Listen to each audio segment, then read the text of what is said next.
Драго ми е кога слушам дека дел од македонската репрезентација во фудбал, во ракомет, во кошарка се поранешни наши спортисти, односно наши стипендисти, или кога некој ќе ми каже мојот син е на Харвард, а беше ваш стипендист.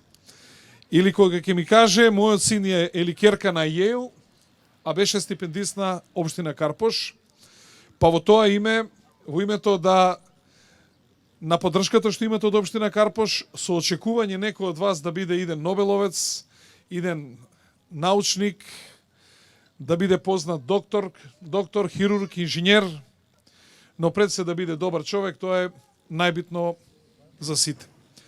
Целта на овие стипендии е да ви покажеме дека со труд во животот ќе постигнете се и дека вашиот труд, дали е тоа во спортот или во образованието, некој го забележува. Во моментов тоа е општина Карпош. Уште еднаш ве поздравувам и би сакал да имаме многу ученици кои што ќе побаруваат вакви стипендии.